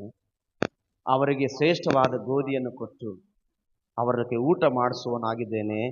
ಬಂಡೆ ಒಳಗಿಂದ ಜೇನಿನಿಂದ ಅವರನ್ನು ತೃಪ್ತಿಪಡಿಸುವನಾಗಿದ್ದೇನೆ. ಹಲ್ಲೆಲೂಯಾ. ಅವರನ್ನು ನೋಡುವ ಶತ್ರುಗಳು ಮುದುರಿಕೊಳ್ಳುವಂತೆ ಮಾಡುತ್ತೇನೆ. ದೇವರನ್ನು ದ್ವೇಷಿಸುವಂತವರನ್ನು ಅಣಗಿಸಿ ಬಿಡುವಂತನಾಗಿದ್ದೇನೆ. ಹಲ್ಲೆಲೂಯಾ. ಆದರೆ ನಿಮ್ಮನ್ನಾದರೂ ನಾನು ತೃಪ್ತಿಪಡಿಸುವನಾಗಿದ್ದೇನೆ. ಒಬ್ಬ ವಿಧವೆ ತಾಯಿ ಇನ್ನೇನ್ ಊಟ ಮಾಡಿ ಸಾಯ್ಬೇಕು, ಮಗ ತಾನಿಬ್ರು. ಹಲ್ಲೆಲೂಯಾ. ಆದ್ರೆ ಒಬ್ಬ ಸೇವಕನ ಹೋಗಿ ಹೇಳ್ತಾನೆ, ಅಮ್ಮ ನನ್ನ ಮಾತು ಫಸ್ಟ್ ನೀನು ಕೇಳು, ನನ್ನ ಮಾತು ನೀನು ಫಸ್ಟ್ ಕೇಳು, ಫಸ್ಟ್ ರೊಟ್ಟಿ ಕೊಡು, ನೀನು ಫಸ್ಟ್ ನನಗೆ ರೊಟ್ಟಿ ಕೊಡು ಫಸ್ಟ್ ನೀನು. ಹಲ್ಲೆಲೂಯಾ. ಇಲ್ಲಪ್ಪ, ನನ್ನ ಹತ್ರ ಇರೋದೇ ಬಲೆ ಸ್ವಲ್ಪ ಇಷ್ಟೇ ಇಟ್ಟು, ನನ್ನ ಮಗ ನಾನು ಇಬ್ರು ತಿಂದು ಸಾಯ್ಬೇಕು. ನಮ್ಮ ಜೀವನ ಹೆಂಗಿದೆ ಅಂದ್ರೆ ಇವತ್ತು ಲೋಕದಲ್ಲಿ, ಇಲ್ಲ ಇಲ್ಲ ಇಲ್ಲ, ನಾವು ದುಡಿದ್ರೇನೆ ನಮ್ಮ ಜೀವನಪ್ಪ, ನಿನಗೇನು ಅಲ್ವಾ? ಬಹಳ ಜನರಿಗೆ ಜೀವನದಲ್ಲಿ ಏನಿದೆ, ನಾನು ಕೆಲ್ಸಕ್ಕೆ ಹೋದ್ರೇನೆ ನನಗೆ, ನಾನು ಇವತ್ತು ದುಡಿದ್ರೇನೆ ನನ್ನ ಜೀವನ ನಡೆಯೋದು. ನೀನು ದುಡಿದ್ರೆ ಜೀವನ ನಡೀತಿದೆ ಅಂತ ನೀನು ಅನ್ಕೊಳ್ಳೋದು ತಪ್ಪು. ಹಲ್ಲೆಲೂಯಾ. ದೇವರು ನಿನಗೆ ಬಲ ಕೊಟ್ಟು ದುಡಿಸಿದ್ರೆ ಮಾತ್ರ ನಿನ್ನ ಜೀವನ ನಡೀತಿದೆ. ದೇವರು ನಿನ್ನ ಸಂಗಡ ಇದ್ದು ನಿನ್ನ ನಡೆಸಿದ್ರೆ ಮಾತ್ರ ನಿನ್ನ ಜೀವನ ನಡೀತಿದೆ. ನಿನ್ನ ದುಡಿದ್ರಿಂದ ಜೀವನ ನಡೆಯೋದಕ್ಕೆ ಸಾಧ್ಯವಿಲ್ಲ. ಹಲ್ಲೆಲೂಯಾ. ಇವತ್ತು ನಿಜವಾಗ್ಲೂ ಎಲ್ಲರೂ ಹೇಳುವಂತ ವಿಷಯ ಇದೇನೆ. ನಾಳೆ ಬೆಳಿಗ್ಗೆ ಫಾಸ್ಟಿಂಗ್ ಪ್ರೇಯರ್ ಇದೆ. ಇಲ್ಲ ಇಲ್ಲ, ನಾಳೆ ಅರ್ಜೆಂಟ್ ನಮ್ಗೆ ಕೆಲಸ ಇದೆ. ಆದ್ರೆ ಈ ವಿಧಿವಿ ತಾಯಿಗೆ ಇಲ್ಲಿ ಹೇಳ್ತಾ ಇದ್ದಾನೆ ಒಬ್ಬ ಸೇವಕ, ಅಮ್ಮ ನನಗೆ ಅರ್ಧ ರೊಟ್ಟಿ, ನನಗೊಂದು ಸ್ವಲ್ಪ ರೊಟ್ಟಿ ಮಾಡಿ ಕೊಡ್ತಾಯಿ, ನೀನ್ ನನ್ನ ಮಾತು ಕೇಳು ಫಸ್ಟ್. ಎಲ್ಲ ಹೋಗಪ್ಪ, ನೀನೇನ್ ನಿನ್ ಮಾತು ಕೇಳದ, ನನ್ನೇ ಹೊಟ್ಟೆ ಹಸ್ಕೊಂಡಿರುವಾಗ ನಿನ್ ಮಾತು ಕೇಳದ, ನಾನ್ ಫಸ್ಟ್ ಊಟ ಮಾಡಿದ ನಂತರ ನಿನ್ ಜೀವನ ನಿನ್ ಆಲೋಚನೆ ಮಾಡೋಳು, ನನ್ನ ಬಗ್ಗೆ ನಾನು ಆಲೋಚನೆ ಮಾಡ್ಕೋಬೇಕಂತ ಹೇಳಿ ಅನ್ಲಿಲ್ಲ. ಆಯ್ತು ಸ್ವಾಮಿ, ಹೋಗಿ ಒಳಗಡೆ ಹೋಗಿ ಏನ್ ಮಾಡ್ತಾಳೆ ಆಕಿ, ರೊಟ್ಟಿ ಹಿಟ್ಟಲ್ಲಿ ಸ್ವಲ್ಪ ರೊಟ್ಟಿ ತೆಗೆದುಕೊಂಡು ಬಂದು ದೇವರಿಗೆ ಸೇವಕನಿಗೆ ಅಲ್ಲಿ ಏನ್ ಮಾಡ್ತಾಳೆ, ಕೊಡ್ತಾಳೆ. ನಾನೇನ್ ಹೇಳ್ತೀನಿ ಅಂದ್ರೆ, ಇವತ್ತು ಈ ಉಪವಾಸ ಪ್ರಾರ್ಥನೆ ನೀವು ಕೇಳಿಕೊಂಡು ಬಂದು ಈ ಉಪವಾಸ ಪ್ರಾರ್ಥನೆಯಲ್ಲಿ ಕುಂತಿರುವವರಿಗೆ ದೇವರು ಏನ್ ಮಾಡುವಂತನಾಗಿದ್ದಾನೆ ಗೊತ್ತಾ? ಹಲ್ಲೆಲೂಯಾ. ನೋಡ್ರಿ, ಆ ತಾಯಿ ರೊಟ್ಟಿ ಮಾಡ್ಕೊಂಡು ಬಂದು ಕೊಟ್ಟ ಕೂಡಲೇ ತಿಂದು ಆ ಮನೆಯನ್ನು ಆಶೀರ್ವದಿಸಲಿಕ್ಕೆ ಪ್ರಾರಂಭಿಸ್ತಾ ಇದ್ದಾನೆ. ಹಲ್ಲೆಲೂಯಾ. ಆ ಮನೆಯನ್ನು ಆಶೀರ್ವದಿಸಲಿಕ್ಕೆ ಪ್ರಾರಂಭಿಸ್ತಿದ್ದಾನೆ. ಇವತ್ತು ನೀವುಗಳಷ್ಟೇ ಈ ಉಪವಾಸ ಪ್ರಾರ್ಥನೆಗೆ ಬಂದಿರುವಾಗ ದೇವರು ಇವತ್ತು ನಿಮ್ಮ ಸೇವಕನ ಮುಖಾಂತರ ನಿಮ್ಮನ್ನು ಆಶೀರ್ವದಿಸ್ತಾನೆ. ಹಲ್ಲೆಲೂಯಾ. ಅವತ್ತು ಆತನ ಆಶೀರ್ವಾದಿಸುವಾಗ ಏನಾಯ್ತು ಗೊತ್ತಾ? ಅಲ್ಲಿ ತುಂಬಾ ಬರಗಾಲ ಇತ್ತು. ಅಂತ ಬರಗಾಲ ಪರಿಸ್ಥಿತಿಯಲ್ಲಿ ಬರಗಾಲ ತೀರಿ ಹೋಗೋವರೆಗೂ, ಸುಗ್ಗಿ ಕಾಲ ಬಂದು ಮಳೆಗಾಲ ಬಂದು ಅವರಿಗೆ ಸಮೃದ್ಧಿಯಾದ ಕಾಳು ಕಡಿ ಸಿಗುವವರೆಗೂ ಅವರ ಮನೆಯಲ್ಲಿ ಇಟ್ಟು ಏನಾಗ್ಲಿಲ್ಲಂತೆ, ಖಾಲಿ ಆಗ್ಲನೇ ಇಲ್ಲ. ಇಲ್ಲಪ್ಪ ನನಗೆ ಸ್ವಲ್ಪ ಇದೇನೆ, ನಾನು ತಿಂದು ಜೀವಿಸ್ಬೇಕು ಅಂತ ಅಂದಿದ್ರೆ ಅವಳು ಮತ್ತೆ ಸಾಯ್ಲೇಬೇಕಾಗ್ತಿತ್ತು ಖಂಡಿತವಾಗಿ. ಇವತ್ತು ನಾನು ಹೇಳ್ತೀನಿ, ಎಷ್ಟೋ ಜನ ಈ ತರ ಪ್ರಾರ್ಥನೆ ಕೂಟಗಳಿಗೆ, ಈ ತರ ಒಂದು ಮಧ್ಯಾಹ್ನ ಇಲ್ಲ ಸಂಜೆವರೆಗೆ ಉಪವಾಸದಲ್ಲಿದ್ದು ವಾರದಲ್ಲೋ ತಿಂಗಳಲ್ಲೋ ಒಂದಿನ 2 ದಿನ ಮಾಡುವುದರಿಂದ ಹಲ್ಲೆಲೂಯಾ, ನಿನ್ನ ಮನೆಯಲ್ಲಿ ಲಾಸ್ ಆಗಲ್ಲ, ನಿನ್ನ ಕುಟುಂಬದಲ್ಲಿ ಕಷ್ಟ ಬರಲ್ಲ. ಯಾವಾಗ ಹಿಂಗ ಕೂತ್ಕೊಳ್ತೀಗೋ ಖಂಡಿತ ನಾನು ಹೇಳ್ತೀನಿ, ನಿನ್ನ ಮನೇಲಿ ಇಟ್ಟು ತೀರೋದೇ ಇಲ್ಲ. ನಿನ್ ಮನೇಲಿರುವ ಇಟ್ಟು ತೀರೋದೇ ಇಲ್ಲ, ಖಾಲಿ ಆಗೋದೇ ಇಲ್ಲ.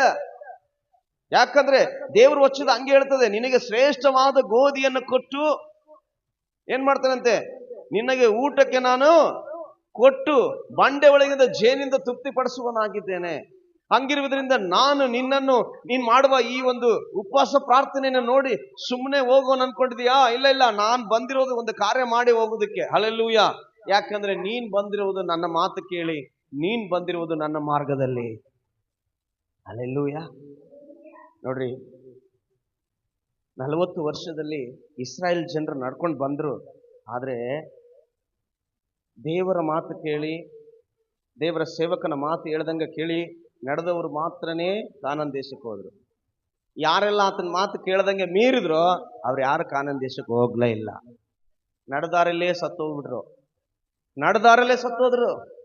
ಇವತ್ತು ಎಷ್ಟೋ ಜನ ಕ್ರೈಸ್ತರು ಕೂಡ ಸತ್ಯವನ್ನು ಅರಿತುಕೊಂಡು ಸತ್ಯ ಮಾರ್ಗದಲ್ಲಿ ಇಲ್ಲದೆ ಲೌಕಿಕವಾದ ಪ್ರಾಪಂಚಿಕವಾದ ಜೀವನದಲ್ಲಿ ಜೀವಿಸಿ ಎಷ್ಟೋ ಜನ ಸತ್ತು ಹೋಗ್ತಾ ಇದ್ದಾರೆ ಈ ಲೋಕದಲ್ಲಿ. ಹಲ್ಲೆಲೂಯಾ.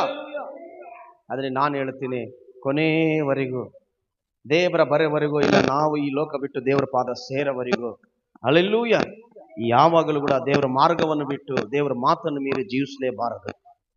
ನನಗೆ ತಿಳಿದಷ್ಟು ಇಷ್ಟೇ, ದೇವರ ಮಾತನ್ನು ಮೀರಿ ದೇವರ ಮಾರ್ಗ ಬಿಟ್ಟು ದೇವರ ಬರೋವರೆಗೂ ಇಲ್ಲ, ನಾವು ದೇವರ ಪಾದ ಸೇರೋವರೆಗೂ ನಾವು ಯಾವತ್ತೂ ಕೂಡ ಬಿಟ್ಟು ನಾವು ಹೋಗ್ಲೇಬಾರದು. ಏನೇ ಬರಲಿ ನಮ್ಮ ಜೀವನದಲ್ಲಿ, ಎನಿ ಪ್ರಾಬ್ಲಮ್ಸ್, ಹಲ್ಲೆಲೂಯಾ. ಆದ್ರೆ ದೇವರು ಖಂಡಿತವಾಗಿ ನಾನು ಹೇಳುತ್ತೇನೆ, ಆ ರೀತಿಯಲ್ಲಿ ಇರುವ ಕುಟುಂಬಗಳನ್ನು ದೇವರು ಶ್ರೇಷ್ಠವಾದ ಗೋಧಿಯಿಂದ ಊಟಕ್ಕೆ ಕೊಟ್ಟು ತೃಪ್ತಿಪಡಿಸುವ ದೇವರಾಗಿದ್ದಾನೆ. ಬಂಡೆ ಒಳಗಿಂದ ಜೇನಿನಂತ ಜೀವಿತವನ್ನು ನಿಮಗೆ ಕೊಟ್ಟು ನಡೆಸುವವನಾಗಿದ್ದಾನೆ. ಹಲ್ಲೆಲೂಯಾ. ಜೇನಂದ್ರೆ ಎಲ್ಲರಿಗೂ ಗೊತ್ತಲ್ವಾ? ಹಲ್ಲೆಲೂಯಾ. ಬಂಡೆಲಿಟ್ಟ ಜೇನು ಇನ್ನ ಟೇಸ್ಟ್ ಆಗಿರ್ತದೆ. ಹಲ್ಲೆಲೂಯಾ. ಬಂಡೆಲಿಟ್ಟಿರುವಂತ ಜೇನು ಇನ್ನ ರುಚಿಕರವಾಗಿರ್ತದೆ. ಹಲ್ಲೆಲೂಯಾ. ನೀ ಮುಳ್ಳಲ್ಲೋ ಇಲ್ಲ ಬೇರೆ ಬೇರೆ ಹಳ್ಳಿಯಲ್ಲೇ ಪೊದೆಯಲ್ಲಿಟ್ಟಿರುವಂತ ಮೀನಿಗೆ ಜೇನಿಗೆ ಬಂಡೆಲಿಟ್ಟಿರುವ ಜೇನಿಗೆ ಬಹಳ ಶ್ರೇಷ್ಠತೆ ಇರ್ತದೆ. ಹಲ್ಲೆಲೂಯಾ. ಹಂಗೆ ಅಂತ ಜೇನ ನಿನಗೆ ದೇವರು ಕೊಡುವಂತನಾಗಿದ್ದಾನೆ. ಜೇನಂದ್ರೆ ಸಿಹಿ, ಮಧುರ, ಅಂದ್ರೆ ಸಿಹಿಯಾದ ಜೀವಿತವನ್ನು ನಿನ್ನ ಕುಟುಂಬದಲ್ಲಿ ನೀನು ಮುಂಜಾನೆ ಎದ್ದು ಸಂಜೆವರೆಗೆ ನೋಡ್ತಿರುವಾಗ ಮಗಳು, ಮಗ, ಗಂಡ, ನಿನ್ನ ಸಂಪಾದನೆ, ನಿನ್ನ ದುಡಿಮೆ, ನಿನ್ನ ಆರೋಗ್ಯ, ನಿನ್ನ ಮಕ್ಕಳಲ್ಲಿರುವುದು, ನಿನ್ನಗಲ್ಲಿರುವಂಥದ್ದು ಎಲ್ಲವನ್ನು ನೋಡುವಾಗ ಒಂಥರ ಸಿಹಿ ಥರ ಇರ್ತದೆ ನಿನ್ನ ಜೀವನ ಎಲ್ಲ. ಹಲ್ಲೆಲೂಯಾ. ಆ ಥರ ಸಿಹಿಯಾದ ಲೈಫನ್ನು ದೇವರು ನಿನಗೆ ಕೊಟ್ಟು ಆತನ ತೃಪ್ತಿ ಪಡಿಸುವನಾಗಿದ್ದಾನೆ. ನಿನಗಿವಾಗ ಈ ಹಸುವಿನಲ್ಲಿ ನಿನ್ನ ಶರೀರ ನಿನ್ನ ಬಲಹೀನಕ್ಕೆ ನಡೆಸ್ತಿರ್ಬೋದು. ಆದರೆ ನಿಜವಾಗ್ಲಿ ನೀನು ಇವತ್ತು ಇಲ್ಲ, ನಾನು ಖಂಡಿತವಾಗಿ ಉಪವಾಸ ಪ್ರಾರ್ಥನೆ ಮಾಡಲೇಬೇಕು, ನಾನು ದೇವ್ರ ಮಾತು ಕೇಳಲೇಬೇಕಂತ ಬಂದಿದ್ರೆ ನಿನಗೆ ಆ ಶರೀರ ಬಲ ಕೊಡ್ತಾನೆ ದೇವರು. ಹಲ್ಲೆಲೂಯಾ. ಆ ಶರೀರ ನಿನ್ನನ್ನು ಬಲಹೀನ ನಡೆಸಕ್ ಸಾಧ್ಯವಾಗೋದಿಲ್ಲ. ಎಷ್ಟೋ ಜನರು ಹೇಳ್ತಾರೆ, ಇಲ್ಲ ಇಲ್ಲ ಇಲ್ಲ, ಫಸ್ಟ್ ನಾನು ನನ್ನ ಮನೆ. ಅಲ್ಲ ಅಲ್ಲ, ಕರ್ತನ್ ಬಂದಿರೋದು ಸರ್ವ ಜನರಿಗೆ ಆಗಿ. ಹಲ್ಲೆಲೂಯಾ. ಫಸ್ಟ್ ದೇವ್ರ ವಾಕ್ಯ ಹೇಳ್ತದೆ, ನಿನ್ನಂತೆ ಫಸ್ಟ್ ನಿನ್ನ ನೆರೆಯನ್ನು ಪ್ರೀತಿ ಮಾಡ, ನಿನ್ನ ಹೊಟ್ಟೆ ಅಂತ ಇನ್ನೊಬ್ಬನ ಹೊಟ್ಟೆ ನೀನು ಆಲೋಚನೆ ಮಾಡದ್ದು ಹೇಳ್ತದಾನೆ. ಹಲ್ಲೆಲೂಯಾ. ಆದ್ರಂತೆ ಇವತ್ತು ನಿನ್ನ ರಕ್ಷಣೆ ಅಂತ ಇತರ ರಕ್ಷಣೆಯ ಬಗ್ಗೆ ಕುರಿತಾಗಿ ನೀನು ಆಲೋಚನೆ ಮಾಡುವಾಗ ದೇವರು ನಿನ್ನ ಕುಟುಂಬದ ರಕ್ಷಣೆಗಾಗಿ ದೇವರು ಆಲೋಚನೆ ಮಾಡುವನಾಗಿದೆ. ಹಲ್ಲೆಲೂಯಾ. ಈ ಮಧ್ಯಾಹ್ನ ವೇಳೆಯಲ್ಲಿ ಪ್ರಿಯ ದೇವರ ಮಕ್ಕಳೇ, ಎಷ್ಟೋ ಜನ ಭಕ್ತರು ಈ ರೀತಿಯಾಗಿ ದೇವರ ಮಾತು ಕೇಳಿ ಅನ್ನಪಾನಗಳನ್ನು ಬಿಟ್ಟು ದೇವರ ಪಾದದಲ್ಲಿ ಕೂತುಕೊಂಡು ಎಷ್ಟೋ ಆಶೀರ್ವಾದಗಳನ್ನು ಹೊಂದಿಕೊಂಡಿರುವಂತರನ್ನ ನಾವು ಈ ಸತ್ಯವೇದದಲ್ಲಿ ಬಹುಳ ಜನ ನೋಡುತ್ತೇವೆ. ಹಾಗೆ ಲೋಕದಲ್ಲಿ ಕೂಡ ಎಷ್ಟೋ ಜನ ನಾವು ನೋಡುತ್ತೇವೆ. ಹಲ್ಲೆಲೂಯಾ. ಆ ರೀತಿಯಾಗಿ ಈ ಮಧ್ಯಾಹ್ನ ವೇಳೆಯಲ್ಲಿ ದೇವರ ಆತ್ಮನು ನಮ್ಮ ಸಂಗಡ ಮಾತನಾಡುತ್ತಿರುವ ಮಾತು ಏನಂದ್ರೆ, ಆತನ ಮಾತನ್ನು ಕೇಳಿ. ಹಲ್ಲೆಲೂಯಾ. ಆತನ ಮಾತನ್ನು ಕೇಳಿ ಆತನ ಮಾರ್ಗದಲ್ಲಿ ನಡೆದರೆ ಎಷ್ಟೋ ನಿನಗೆ ಒಳ್ಳೇದಾಗುತ್ತದೆ. ಹಲ್ಲೆಲೂಯಾ. ಎಷ್ಟೋ ಒಳ್ಳೇದಾಗುತ್ತೆ. ಅಷ್ಟಿಷ್ಟಲ್ಲ, ಎಷ್ಟೋ ಒಳ್ಳೇದಾಗುತ್ತೆ. ಇವತ್ತು ನಿಜವಾಗಿ ಹೇಳಬೇಕಂದ್ರೆ ಎಷ್ಟೋ ಜನ ಆತನ ಮಾತನ್ನು ಕೇಳಿ ಆತನ ಮಾರ್ಗದಲ್ಲಿ ನಡೆದಿರುವವರು ಎಷ್ಟೋ ಜನ ಆಶೀರ್ವಿಸಲ್ಪಟ್ಟವರಾಗಿ ಇವತ್ತು ಜೀವಿಸ್ತಾ ಇದ್ದಾರೆ. ಹಲ್ಲೆಲೂಯಾ. ಅದಕ್ಕೆ ಜ್ಞಾನೋಕ್ತಿಗಳ ಪುಸ್ತಕದಲ್ಲಿ ನಾವು ನೋಡುವಾಗ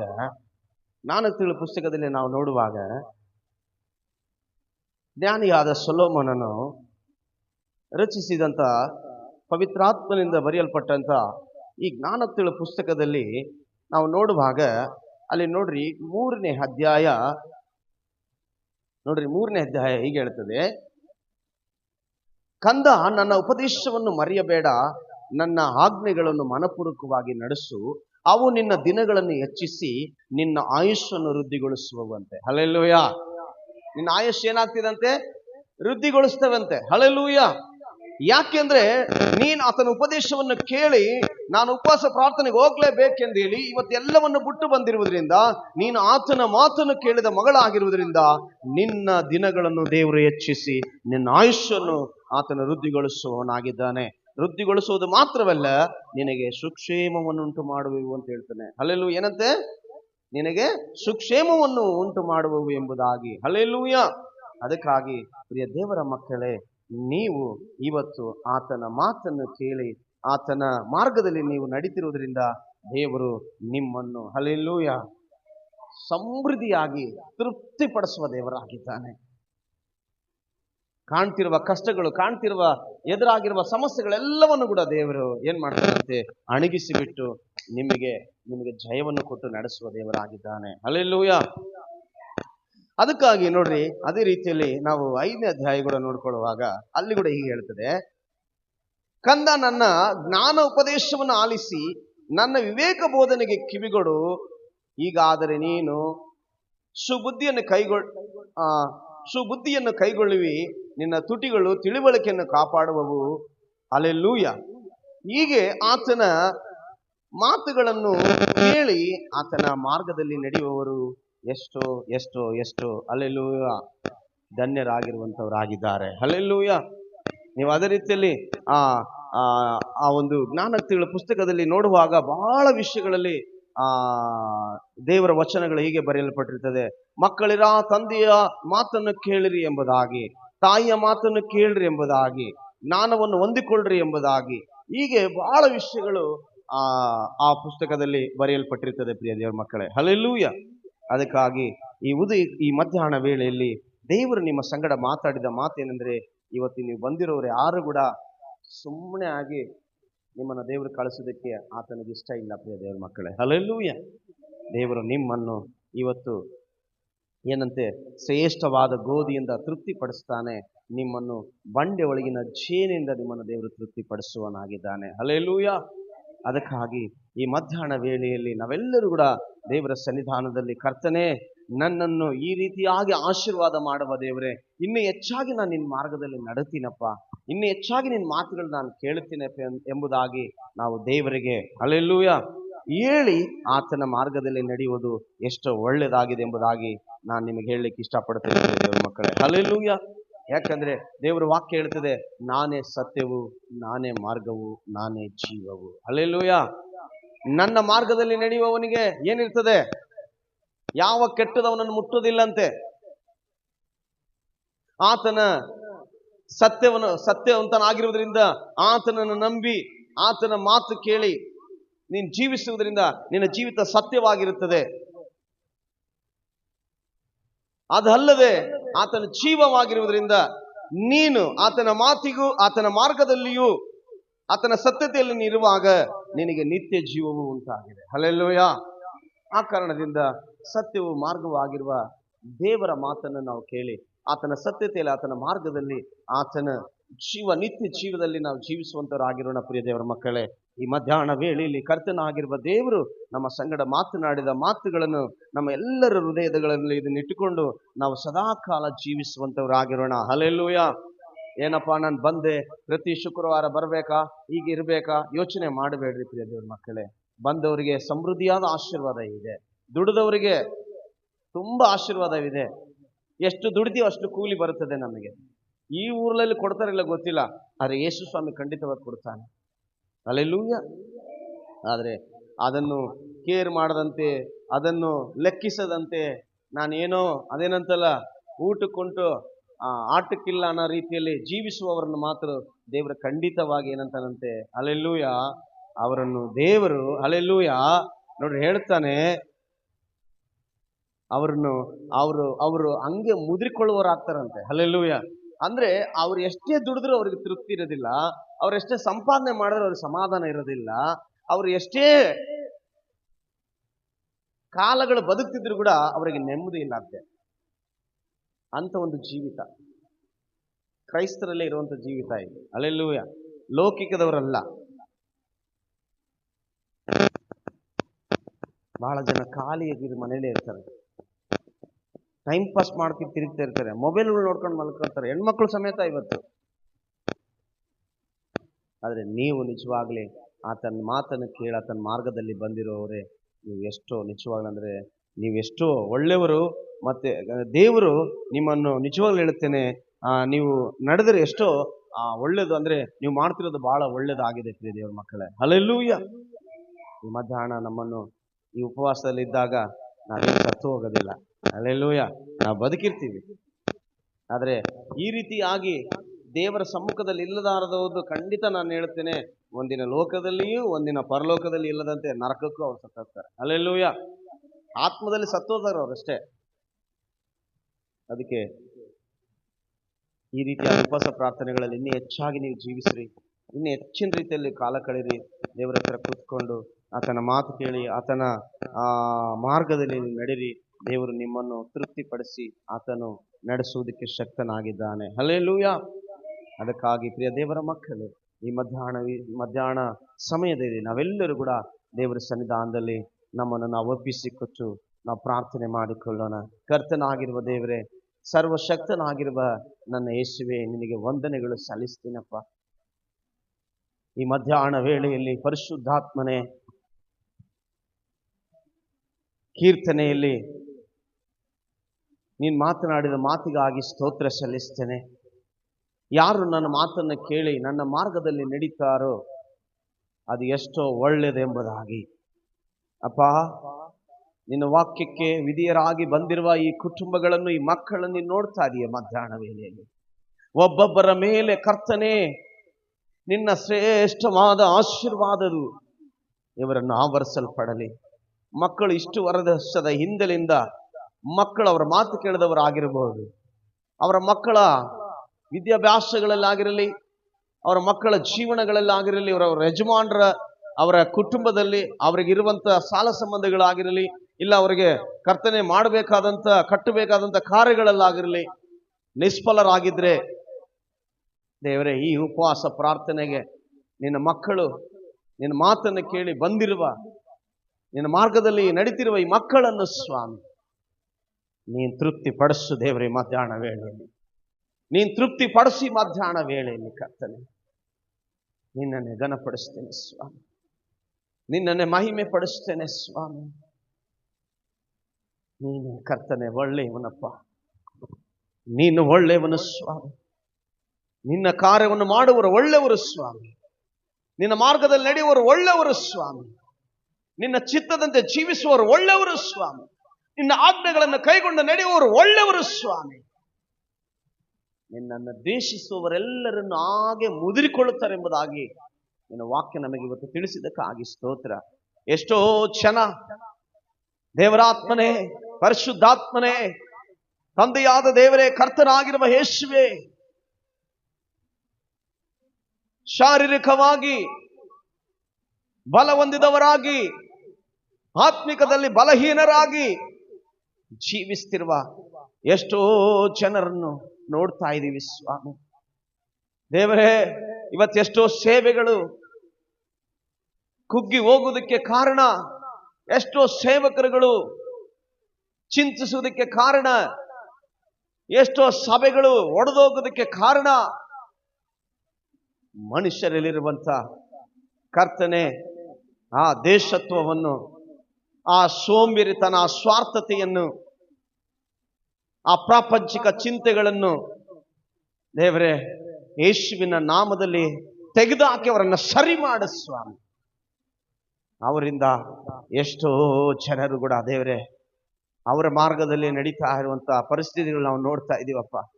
ನಿನ್ನ ಸೇವಕರುಗಳಾಗಿರುವ ನಾವುಗಳು ದೇವರೇ ಅಪ್ಪ, ನಿನ್ನ ಮಾತು ಕೇಳಿ ನಿನ್ನ ವಾಕ್ಯವನ್ನು ಹಿಡಿದುಕೊಂಡು ದೇವರೇ ಗ್ರಾಮಗಳಿಗೆ, ಪಟ್ಟಣಗಳನ್ನು ಸುತ್ತಾ ಇದ್ದೇವೆ. ನಿನ್ನ ಪಾದ ಕಡ್ಡೆ ಬಿದ್ದು ಸ್ತೋತ್ರ ಮಾಡ್ತೀನಿ ಮಧ್ಯಾಹ್ನ ವೇಳೆಯಲ್ಲಿ ಸ್ವಾಮಿ. ಈ ದಿನ ಬಂದಂತ ಮಕ್ಕಳಂತೆ ಎಲ್ಲಾ ಮಕ್ಕಳು, ಎಲ್ಲಾ ಸಭೆಗಳಲ್ಲಿ ಕೂಡ ಪ್ರತಿ ಮಕ್ಕಳು ಸ್ವಾಮಿ ಶರೀರವನ್ನು ಕರ್ತನೆ ಜಜ್ಜಿಕೊಂಡವರಾಗಿ, ಆತ್ಮವನ್ನು ಕುಗ್ಗಿಸಿಕೊಂಡವರಾಗಿ, ನಿನ್ನ ಪಾದದಲ್ಲಿ ಕೂತುಕೊಂಡು ಸ್ವಾಮಿ ನಿನ್ನ ಮಾತನ್ನು ಕೇಳುವರಾಗಿ, ನಿನ್ನ ಮಾರ್ಗದಲ್ಲಿ ನಡೆಯುವವರಾಗಿ ಸ್ವಾಮಿ, ಈ ಲೋಕದ ಜನರ ರಕ್ಷಣೆಗಾಗಿ ಕಣ್ಣೀರಿಡುವವರನ್ನು ಸ್ವಾಮಿ ನೀನು ನಡೆಸಯ್ಯ. ನೀನು ಅವರನ್ನು ಆಶೀರ್ವಾದ ಮಾಡಯ್ಯ, ಅವರನ್ನು ಮಾರ್ಪಡಿಸಯ್ಯ. ನಿನ್ನ ವಾಕ್ಯ ತಿಳಿದು, ನಿನ್ನ ಸತ್ಯತೆ ತಿಳಿದುಕೊಂಡು, ನಿನ್ನ ಆಶೀರ್ವಾದಗಳನ್ನು ಹೊಂದಿಕೊಂಡು, ನಿನ್ನ ಸೌಭಾಗ್ಯಗಳನ್ನು ಪಡೆದುಕೊಂಡು ಇವತ್ತು ದೇವರೇ ನಿನ್ನ ಕಾರ್ಯಗಳನ್ನು ಮಾಡದೆ, ನಿನ್ನ ಮಾರ್ಗದಲ್ಲಿ ಇಲ್ಲದೆ ದೇವರೇ ನಿನ್ನ ಮಾತನ್ನು ಕೇಳದೆ ಎಷ್ಟೋ ಜನ ಸೇವೆಗಳಿಗೆ ಕರ್ತನೆ ಅಡ್ಡಿಯಾಗಿ ನಿಂತಿರುವವರ ಹೃದಯಗಳನ್ನು ಮಾರ್ಪಡಿಸಿ ಯೇಸುವಿನ ನಾಮದಲ್ಲಿ ಕರ್ತನೆ, ಅವರ ಮನಸ್ಸುಗಳನ್ನು ಮಾರ್ಪಡಿಸಿ ಯೇಸುವಿನ ನಾಮದಲ್ಲಿ ಕರ್ತನೆ. ಯಾವಾಗಲೂ ಸೈತಾನನೆಂದು ಹೇಳಿ ನಾವು ಹೇಳುತ್ತೇವೆ. ಇಲ್ಲ ಸ್ವಾಮಿ, ಸೈತಾನನಿಗೂ ಭಯ ಇದೆ. ಏಸಪ್ಪನ ಮಕ್ಕಳ ಹತ್ರ ಬರೋದಕ್ಕೆ ಅವನಿಗೆ ಭಯ ಇದೆ. ಆದರೆ ಮನುಷ್ಯನಲ್ಲಿರುವಂತ ಸ್ವಾರ್ಥ ಜೀವಿತ, ಮನುಷ್ಯನಲ್ಲಿರುವ ಅಹಂಕಾರ, ದುರಂಕಾರ, ಸೊಕ್ಕಿನಿಂದ ಇವತ್ತು ಜೀವಿಸ್ತಿರುವ ಎಷ್ಟೋ ಜನರಿದ್ದಾರಪ್ಪ ದೇವ. ಅವರಲ್ಲಿರುವ ಆ ಸ್ವಭಾವಗಳಿಂದ ಅವರನ್ನು ಬಿಡಿಸಿ ಪ್ರತಿ ಸೇವೆಗಳನ್ನು ಬಲವಾಗಿ ನೀನು ಆಶೀರ್ವಾದ ಮಾಡಪ್ಪ. ಈ ಮಧ್ಯಾಹ್ನ ವೇಳೆಯಲ್ಲಿ ನಮಗೆ ಕೊಟ್ಟಿರುವಂತ ಈ ವಾಕ್ಯವನ್ನು ಹಿಡಿದುಕೊಂಡು ನಾನು ಪ್ರಾರ್ಥಿಸ್ತಾ ಇದ್ದೇನೆ. ಕರ್ತನೆ ನಿನಗೆ ಸ್ತೋತ್ರ. ನಿನ್ನ ಮಾತು ಕೇಳುವವರನ್ನು, ನಿನ್ನ ಮಾರ್ಗದಲ್ಲಿ ನಡೆಯುವವರು ಅವರೆಷ್ಟೋ ಒಳ್ಳೆಯವರು ಆಗಿದ್ದಾರೆ ಸ್ವಾಮಿ. ಅವರೆಷ್ಟೋ ಒಳ್ಳೆಯವರೆಂದು ಹೇಳ್ತಾ ಇದೀಯ, ಅದು ಎಷ್ಟು ಒಳ್ಳೆಯದು ಎಂದು ಹೇಳ್ತಾ ಇದೀಯ ಸ್ವಾಮಿ. ದೇವ ನಿನಗೆ ಸ್ತೋತ್ರ ಸ್ವಾಮಿ. ಈ ತಾಯಂದರು, ಈ ಮಕ್ಕಳು ದೇವರೇ ಹೊಲದಲ್ಲಿ ಕೆಲಸ ಕಾರ್ಯಗಳನ್ನು ಬಿಟ್ಟು ಸ್ವಾಮಿ, ಸಂಪಾದನೆಯನ್ನು ಬಿಟ್ಟು ದೇವರೇ ಬೆಳಗಿಂದಲೂ ಈ ಸಮಯದವರೆಗೂ ಸ್ವಾಮಿ ಉಪವಾಸದಲ್ಲಿದ್ದುಕೊಂಡು ನನ್ನ ಗ್ರಾಮ ರಕ್ಷಣೆ ಪಡಬೇಕು, ನನ್ನ ಸುತ್ತಮುತ್ತಲ ಗ್ರಾಮಗಳ ರಕ್ಷಣೆಗೆ ಬರಬೇಕು, ನನ್ನ ಕರ್ನಾಟಕ ರಾಜ್ಯವು ದೇವರಿಗೆ ಸ್ವಂತವಾಗಬೇಕು, ಈ ಭಾರತ ದೇಶವು ದೇವರಿಗೆ ಯೇಸುವಿಗೆ ಸ್ವಂತವಾಗಬೇಕೆಂಬುದಾಗಿ ಕಣ್ಣೀರಿಂದ ಪ್ರಾರ್ಥಿಸುವುದಕ್ಕಾಗಿ ಬಂದಿದ್ದಾರಯ್ಯ. ಈ ಮಧ್ಯಾಹ್ನ ವೇಳೆಯಲ್ಲಿ ಇವರೆಲ್ಲರ ಕರ್ತನೆ ಕೂಗುಗಳನ್ನು ಕೇಳಿ ನೀನು ಕರ್ತನೆ ಬೇಗನೆ ಉತ್ತರ ಕೊಡಬೇಕೆಂದೇಳಿ ನಾನು ಪ್ರಾರ್ಥಿಸ್ತೇನೆ ಸ್ವಾಮಿ. ನಾನು ಪ್ರಾರ್ಥಿಸ್ತೇನೆ ಸ್ವಾಮಿ. ಎಷ್ಟೋ ಜನರ ಪ್ರಾರ್ಥನೆ ಕೇಳಿದ ಕೂಡಲೇ ಉತ್ತರ ಕೊಟ್ಟಿದ್ದೀರಪ್ಪ. ಕರ್ತನೆ ಬರ್ತಲೋಮಾಯನು ಕೂಗಿಕೊಳ್ಳುವಾಗ, ಓ ಯೇಸುವೇ ದಾವೀದ ಕುಮಾರನೇ ಎಂದು ಹೇಳಿ ಕೂಗುವಾಗ ನೀನು ನಿಂತುಕೊಂಡು ಅವನಿಗೆ ಉತ್ತರ ಕೊಟ್ಟ ದೇವರು, ಅವನ ಕಣ್ಣುಗಳನ್ನು ತೆರೆಸಿದ ದೇವರು. ದೇವರೇ, ನಮ್ಮ ಪ್ರಾರ್ಥನೆಗಳು ಕೂಡ ಬೇಗನೆ ಉತ್ತರ ಕೊಡಿರಪ್ಪ. ಗ್ರಾಮಗಳ ಮೇಲೆ ನಿನ್ನ ಉತ್ತರ ಬರಲಿ ಯೇಸುವಿನ ನಾಮದಲ್ಲಿ ಕರ್ತನೆ. ಸಕಲ ಜಾತಿ ಜನಾಂಗಗಳ ಮೇಲೆ ನಿನ್ನ ಉತ್ತರ ಬರಲಿ ಯೇಸುವಿನ ನಾಮದಲ್ಲಿ. ಯೇಸುವಿನ ನಾಮದಲ್ಲಿ ಎಲ್ಲಾ ಜಾತಿ ಮತಗಳ ಜನರನ್ನು ದೇವರೇ ಯೇಸುವಿನ ಮಕ್ಕಳಾಗಿ ಕರ್ತನೆ ರಕ್ಷಿಸಲ್ಪಡುವಂತ ಆ ಮಾತು ದೇವರ ಉತ್ತರ ಬರಲಿ ಯೇಸುವಿನ ನಾಮದಲ್ಲಿ. ಆಶೀರ್ವಾದ ಮಾಡಪ್ಪ. ಈ ಗ್ರಾಮಗಳಲ್ಲಿ ದೇವರೇ ಸೇವೆ ಸಲ್ಲಿಸ್ತಿರುವ ನಿನ್ನ ಮಕ್ಕಳು, ನಿನ್ನ ದಾಸರು ದೇವರೇ, ಎಷ್ಟು ಸಮಸ್ಯೆಗಳಲ್ಲಿದ್ರು, ಎಷ್ಟು ಕಣ್ಣೀರಲ್ಲಿದ್ರು ದೇವರೇ, ಹೇಗಾದ್ರೂ ಮಾಡಿ ನನ್ನ ತಂದೆಯ ಕೆಲಸವನ್ನು ಮಾಡಬೇಕೆಂಬುದಾಗಿ ಮಾಡುತ್ತಿರುವ ಪ್ರತಿ ದಾಸರನ್ನು ನೀನು ನೋಡ್ತಾ ಇದೆಯಪ್ಪ. ಅವರೆಲ್ಲ ನಿನ್ನ ಆಶೀರ್ವಾದ ಮಾಡಿ ಮಧ್ಯಾಹ್ನ ವೇಳೆಯಲ್ಲಿ ಸ್ವಾಮಿ. ಎಷ್ಟೋ ಜನ ಸೇವಕರು ಈ ರೀತಿಯಲ್ಲಿ ದುಃಖದಲ್ಲಿರುವಂತ ಸೇವಕರುಗಳನ್ನು ನೀನು ಆಶೀರ್ವಾದ ಮಾಡು ಸ್ವಾಮಿ. ಈ ತರ ಬಾಧೆಯಲ್ಲಿರುವ ಸೇವಕರುಗಳನ್ನು ನೀನು ಆಶೀರ್ವಾದ ಮಾಡು. ಅವರಲ್ಲಿ ದೇವರೇ ಇವತ್ತು ಈ ವಾಕ್ಯವನ್ನು ನನಗೆ ಕೊಟ್ಟ ಹಾಗೆ ಅವರ ಜೀವನದಲ್ಲಿ ಕೊಟ್ಟು ಅವರನ್ನು ಧೈರ್ಯಪಡಿಸು ದೇವರೇ. ನಾನು ನಿಮಗೆ ಶ್ರೇಷ್ಠವಾದ ಗೋಧಿಯನ್ನು ಕೊಟ್ಟು ಬಂಡೆಯಲ್ಲಿಟ್ಟಿರುವಂತ ಜೇನಿನಿಂದ ನಿಮ್ಮನ್ನು ತೃಪ್ತಿಪಡಿಸ್ತೀನಿ ಎಂದು ಹೇಳಿ ದೇಶಿಸುವವೆಲ್ಲರನ್ನ ನಾನು ಅಣಗಿಸಿ ಬಿಡುತ್ತೇನೆ. ಚಿಂತಿಸಬೇಡ್ರಿ ಸೇವಕರೇ. ಮತ್ತೆ ನಿನ್ನ ಮಾರ್ಗದಲ್ಲಿ ನಡೆಯುವವರು, ನಿನ್ನ ಮಾತನ್ನು ಕೇಳುವವರ ಮಕ್ಕಳಿಗೆ ದೇವರೇ ನೀನು ಪ್ರಕಟಪಡಿಸಪ್ಪ. ಆಶೀರ್ವಾದ ಮಾಡು. ಪ್ರಾರ್ಥನೆ ಮಾಡುವಂತವ್ರನ್ನ ಆಶೀರ್ವಾದ ಮಾಡಪ್ಪ ದೇವರೇ. ನಿನ್ನ ಮಾರ್ಗದಲ್ಲಿ ನಡೆದು ನೀನು ಸುವಾರ್ತೆ ಮಾಡ್ತಿರುವವ್ರನ್ನ ಆಶೀರ್ವಾದ ಮಾಡಪ್ಪ ದೇವರೇ. ಈ ಲೋಕದ ಜನರಿಗಾಗಿ ರಕ್ಷಣೆ ಹೊಂದಬೇಕೆಂದು ಹೇಳಿ ಅದಕ್ಕೆ ಸಹಾಯ ಮಾಡ್ತಿರುವ ಹಸ್ತಗಳನ್ನು ಆಶೀರ್ವಾದ ಮಾಡಪ್ಪ. ಎಷ್ಟೋ ಜನರು ಕಣ್ಣೀರಿಂದ ಆಸ್ತಿ ಪಾಸ್ತಿಗಳನ್ನೆಲ್ಲ ಕಳೆದುಕೊಂಡು ದೇವರೇ ನಿನ್ನ ಸೇವೆಗಾಗಿ ಎಂದು ಅಲಿತಿರುವವರನ್ನು ಆಶೀರ್ವಾದ ಮಾಡಪ್ಪ. ನೀನೇ ಸರ್ವವೆಂದು ತಿಳಿದುಕೊಂಡು ದೇವರೇ ಕುಟುಂಬಗಳನ್ನೇ ಬಿಟ್ಟು ನಿನ್ನ ಸೇವೆಗಾಗಿ ಹೋಗಿರುವಂತವರನ್ನು ಆಶೀರ್ವಾದ ಮಾಡಪ್ಪ. ನೀನ್ ಮಹಿಮೆ ಒಂದು ಸ್ವಾಮಿ. ಈ ಮಧ್ಯಾಹ್ನ ವೇಳೆಯಲ್ಲಿ ಬಂದಿರೋ ಒಂದೊಂದು ತಾಯಂದಿರನ್ನ ಆಶೀರ್ವಾದ ಮಾಡಪ್ಪ ದೇವರೇ. ವಯಸ್ಸಾಗಿರುವ ತಾಯಂದಿರು ಕೂಡ ಬಂದಿದ್ದಾರಪ್ಪ ದೇವರೇ. ಯವನಸ್ಥರು ಬಂದಿದ್ದಾರಯ್ಯ. ಇವರೆಲ್ಲರನ್ನು ಕೂಡ ಏರಳವಾಗಿ ನಿನ್ನ ಆಶೀರ್ವಾದ ಮಾಡು. ಇವತ್ತು ಕೊಟ್ಟಂತ ವಾಕ್ಯಗಳು ದೇವರೇ ಇವರ ಜೀವನಗಳಲ್ಲಿ, ಇವರ ಕುಟುಂಬಗಳಲ್ಲಿ, ಇವರ ಗ್ರಾಮಗಳಲ್ಲಿ, ಇವರು ಕಾಲಿಡುವ ಸ್ಥಳಗಳಲ್ಲಿ 100ಕ್ಕೂ 100ರಷ್ಟು ಆಶೀರ್ವಾದಕರವಾಗಿ ನೆರವೇರಲಿ ಯೇಸುವಿನ ನಾಮದಲ್ಲಿ ಕರ್ತನೆ. ಹಾಗೆ ಮಾಡಿದಕ್ಕಾಗಿ ಸ್ತೋತ್ರ ಹೇಳುತ್ತೇನೆ. ನಿನಗೆ ಘನ, ನಿನಗೆ ಮಾನ, ನಿನಗೆ ಮಹಿಮೆ ಸಲ್ಲಿಸ್ತೇನೆ ಸ್ವಾಮಿ. ಈ ಮಧ್ಯಾಹ್ನ ವೇಳೆಯಲ್ಲಿ ನಮ್ಮನ್ನು ತೃಪ್ತಿಪಡಿಸಿದಕ್ಕಾಗಿ ಸ್ತೋತ್ರ. ನಿನ್ನ ಆತ್ಮಿಕ ಆಹಾರದಿಂದ ನಮ್ಮನ್ನು ತೃಪ್ತಿಪಡಿಸಿದಕ್ಕಾಗಿ ಸ್ತೋತ್ರ. ಘನ ಮಾನ ಮಹಿಮೆ ನಿನಗೆ ಸಲ್ಲಿಸ್ತೇನೆ ಸ್ವಾಮಿ. ಮುಂದೆ ನಡೆಯುವ ಎಲ್ಲ ವಿಜ್ಞಾಪನೆಗಳೆಲ್ಲ ನಮ್ಮ ಸಂಗಡ ಇದ್ದು ಸ್ವಾಮಿ ನೀನು ನಡೆಸಬೇಕೆಂದೇಳಿ, ಪವಿತ್ರಾತ್ಮ ನಿನ್ನ ಶಕ್ತಿನ ಹೆಚ್ಚಾಗಿ ನಮ್ಮ ಮಧ್ಯದಲ್ಲಿ ಇಟ್ಟು ನಡೆಸಬೇಕೆಂದೇಳಿ ಘನ ಮಾನ ಮಹಿಮೆ ನಿನಗೆ ಸಲ್ಲಿಸ್ತೇನೆ ಕರ್ತನೆ. ನೀನು ಮಹಿಮೆ ಹೊಂದಿದಕ್ಕಾಗಿ ಸ್ತೋತ್ರ. ಯೇಸುವಿನ ನಾಮದಲ್ಲಿ ತಂದೆ, ಆಮೆನ್. ಹಲ್ಲೆಲೂಯಾ. ದೇವರು ನಿಮ್ಮನ್ನು ಆಶೀರ್ವಾದ ಮಾಡಲಿ. ಈ ಮಧ್ಯಾಹ್ನ ವೇಳೆಯಲ್ಲಿ ಇನ್ನು ಸ್ವಲ್ಪ